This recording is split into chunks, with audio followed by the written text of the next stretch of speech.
The FiTNEss study is fully titled Frailty-Adjusted Therapy in Transplant Non-Eligible Patients with Multiple Myeloma. It's a UK Myeloma Research Alliance study, Myeloma 14. So outcomes for multiple myeloma patients have improved in the last 20 years with the advent of immunomodulatory agents and proteasome inhibitors. But there still remains a challenge in delivering therapy to older patients. In our last study, Myeloma 11, patients who were older received less therapy. They had more dose modifications and they ceased treatment earlier than their protocol specified amount of treatment.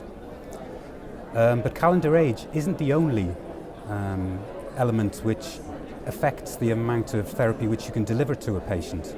Frailty is probably a better measure of how much treatment can be delivered to a patient. The International Myeloma Working Group a few years ago derived a frailty score which classifies patients as fit, intermediate fitness or unfit based on their calendar age and their comorbidities and their activities of daily living, their function.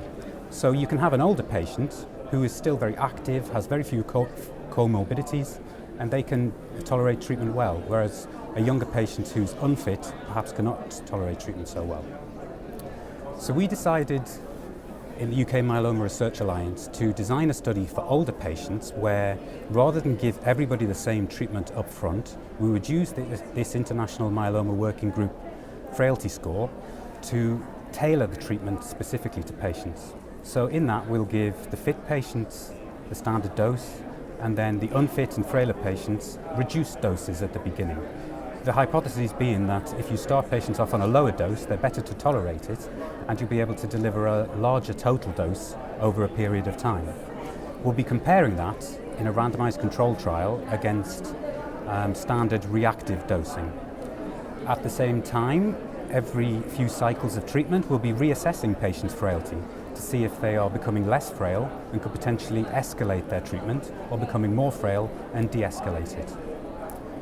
We are given triplet treatment with ixazomib, Revlimid and dexamethasone, and then after 12 cycles of this triplet induction therapy, there'll be a further randomization to doublet maintenance as compared to standard of care Revlimid maintenance for patients until disease progression or intolerance.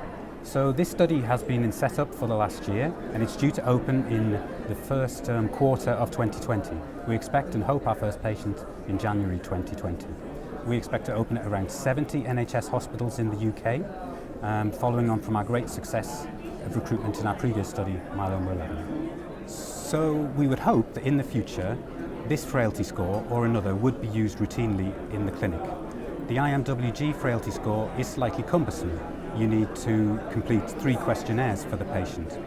So at the same time, we're testing our own novel frailty score, which requires far fewer variables to calculate, and therefore could be less cumbersome and more easily used in the clinic.